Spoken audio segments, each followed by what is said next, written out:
안녕하세요. 하루 필수 말씀 충전 하필 큐티 조정환입니다.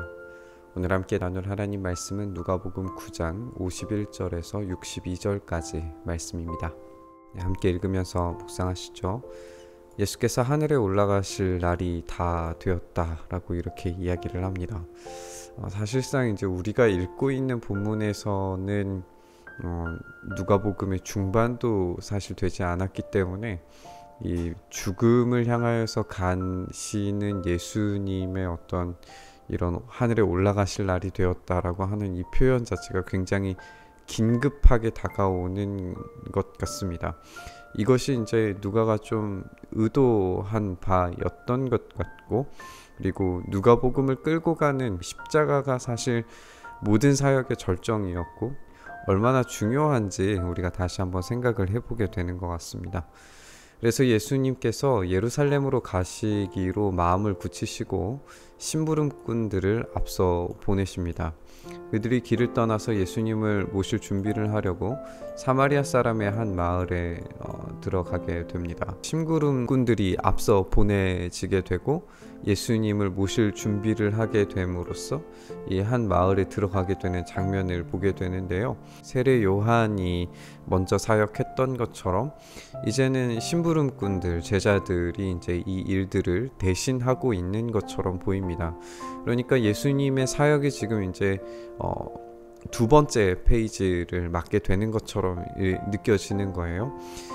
이전에는 갈릴리에 있는 가버나움에서 예수님을 거부하고 예수님을 밀어뜨려서 죽이려고 했던 것과 비슷한 모습으로 이 사마리아 사람들의 마을에서는 예수님을 맞아들이지 않습니다.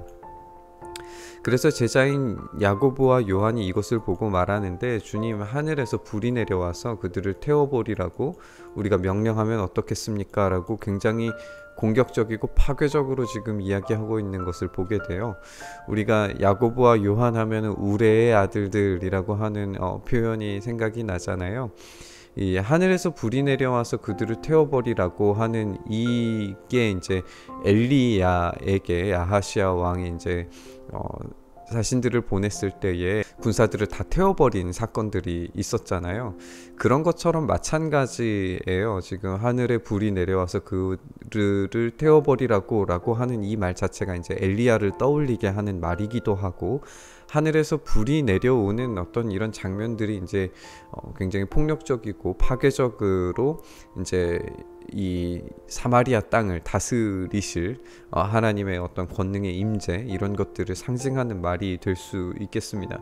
이것을 우리가 명령하면 어떻겠습니까? 라고 이야기를 하면서 하늘에서 불이 떨어지는, 그래서 어쩌면 우레의 아들들이라고 하는 별명을 얻은 게 아닐까라는 생각이 들기도 해요.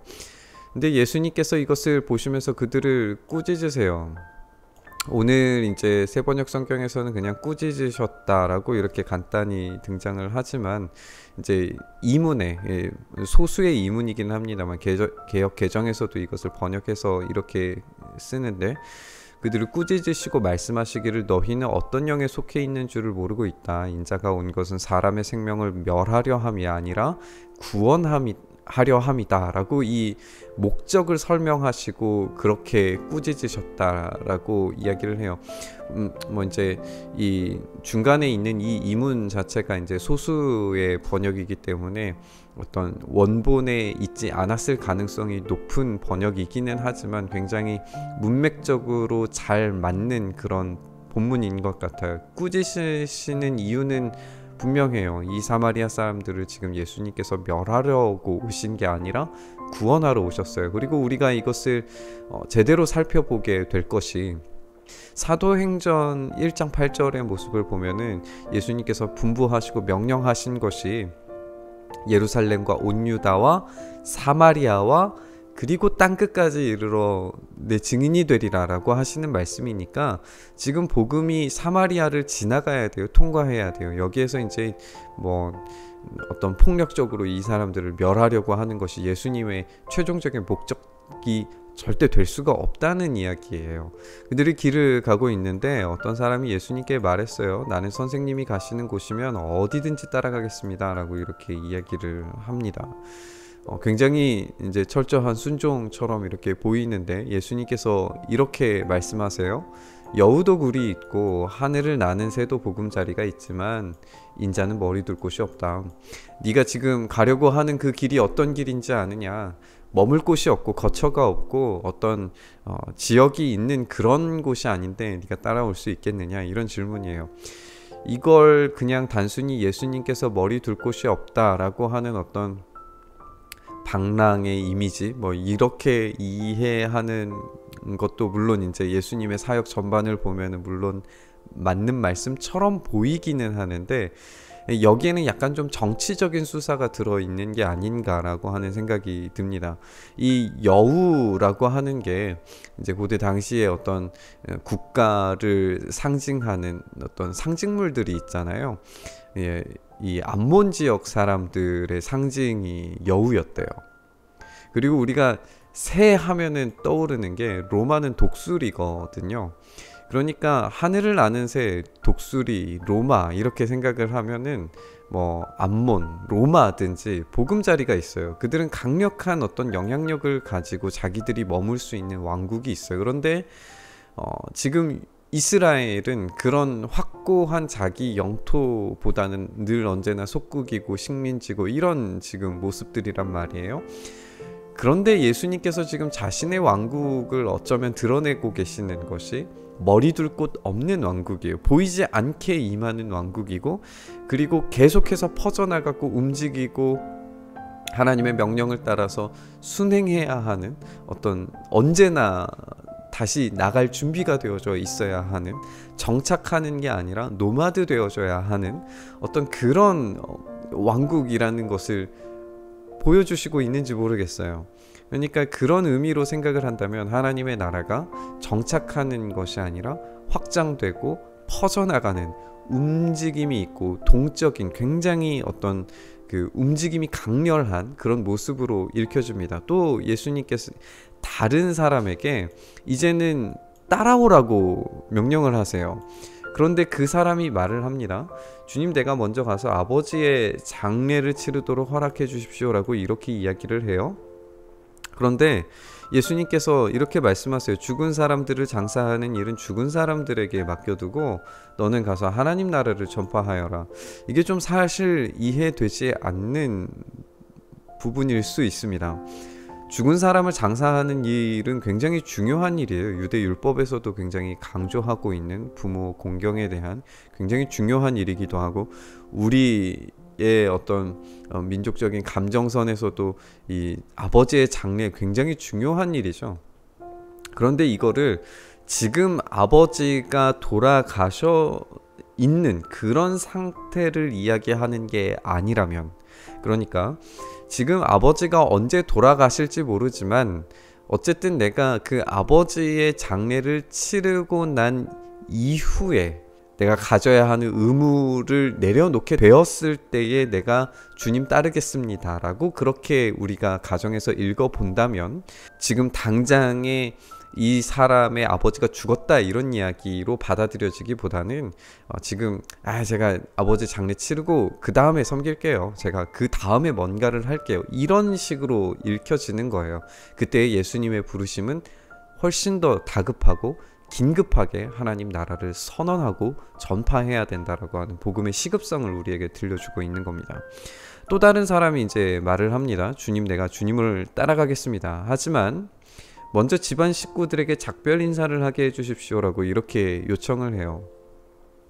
이 57절에 등장하는 사람이나 61절에 등장하는 사람은 지금 예수님께 요청을 하고 있잖아요. 어디든지 따라가겠습니다 라고 그렇게 이야기를 하고 있는데, 여기에서 이 두 번째 다른 사람이 말했을 때는 이게 조금 더 어떤 전통을 가지고 있는 그런 이야기처럼 들려요. 왜냐하면 이 말은 엘리야에게 엘리사가 했던 말이거든요. 그러니까 엘리야는 엘리사가 내가 당신을 따라갈 텐데 먼저 집안 식구들에게 작별 인사하게 해주십시오라고 했을 때 허락해 준단 말이에요. 그런데 예수님께서는 이제 말씀하시기를 누구든지 손에 쟁기를 잡고 뒤를 돌아보는 사람은 하나님 나라에 합당하지 않다라고 거절하신단 말이에요. 그러니까 지금 위에 있는 이 61절의 이 사람은 지금 마치 예수님 당신은 새로운 엘리야입니다를 상정을 하고 난 이후에 내가 엘리사 같은 일을 하겠습니다 라고 그렇게 마치 반응한 것처럼 보이는데 예수님께서 그거 아니다 라고 이야기하시는 것 같아요. 게다가 여기에 이제 손에 쟁기를 잡고 뒤를 돌아다 보는 사람은 이라고 하는 이 단어가 현재형으로 쓰여져 있거든요. 그러니까 지금 계속해서 돌아보고 있다라고 하는 뜻이에요. 지금 마음의 준비가 되어져 있지 않은 거죠. 예수님의 어떤 사역 그리고 하나님 나라를 위하여서는 지금 쳐다보고 있는 것이 너의 집안 식구들이 아니라 지금 바로 나여야 한다. 그만큼 지금 긴급하고 그만큼 지금 시급한 사역이고 다른 거 지금 볼 때가 아니다. 하나님 나라에 합당한 사람은 지금 당장의 눈을 하나님 나라에 포커스를 맞춰서 거기에 온전히 올인할 수 있는 그런 사람이어야 된다라고 하는 메시지예요. 오늘 메시지가 참 강렬합니다. 제자들의 어떤 목적과 바람이 어떤 왕적인 신적인 존재로서의 어떤 등장을 바라는 것 같은데 그 모든 것들을 다 거부하시고 오로지 영혼들을 위하여서 하나님 나라의 확장을 위하여서 지금 아주 긴급하고 아주 시급하게 사람들을 불러 모으시고 그들을 보내시는 장면들을 우리가 만나게 되는 것 같습니다. 우리가 이렇게 예수님께서 우리를 복음으로 초대하실 때에 누군가는 거절하고 거부하기도 하고 누군가는 예수님께 따라가겠습니다라고 그렇게 요청을 함에도 예수님께서 거부하는 것처럼 보이고 예수님께서 부르셨음에도 불구하고 거절하는 미루는 어떤 이런 사람들을 보게 됩니다. 정말 천차만별이에요. 우리의 모습은 어떤가요? 복음을 대하고 있는 하나님 나라를 대하고 있는 우리의 모습은 어떻습니까? 사람들이 손가락질을 한다고 사람들이 우리를 향하여서 경멸의 시선을 보낸다고 해서 하나님 나라가 무너지거나 하나님 나라의 통치가 깨져버린 것은 아닙니다. 멈추지 않습니다. 우리 하나님의 나라는 결코 실패하거나 낙심하거나 낭망하지 않습니다. 거기에 반응하는 사람들의 태도가 다를 뿐입니다. 자기의 목적과 이익을 위하여서 움직이는 사람들은 하나님 나라에 합당하지 않습니다. 끊임없이 세속적인 어떤 삶의 모습에 자신의 시선을 두고 거기에 얽매여 있는 사람들은 하나님께 합당하지가 않다라고 그렇게 말씀하십니다. 오늘 우리의 삶을 돌아보면서 우리의 시선이 정말 예수님께만 하나님 나라에만 온전히 꽂혀 있는지 우리가 함께 점검해 보면서 이 말씀 함께 묵상했으면 좋겠습니다. 주님, 우리가 주님께 오로지 우리의 시선과 우리의 삶과 우리의 환경들을 드릴 수 있도록 주님 붙들어 주시고 주님의 그 부르심 앞에서 철저하고 온전하게 우리의 시급한 사명을 따라 하나님 나라를 위하여서 우리의 삶을 온전히 드릴 수 있는 그런 헌신과 제자도를 가질 수 있도록 주님 붙잡아 주시옵소서. 세상은 끊임없이 자기가 머물 곳을 찾지만 우리 주님은 머물 곳이 없는 것처럼 끊임없이 하나님 나라의 확장을 위하여서 그렇게 일하셨던 것을 우리가 보았습니다. 우리가 우리의 인생 가운데에서도 그렇게 하나님 나라를 위하여서 최선을 다해서 움직일 수 있는 우리의 삶 될 수 있도록 주님 역사하여 주시옵소서. 그렇게 우리와 함께 하시고 우리와 동행하여 주시기를 간절히 소망하며 우리 주님 예수 그리스도의 이름으로 기도드리옵나이다. 아멘. 오늘 부딪힌 말씀 가지고 함께 기도의 자리로 나아가시죠.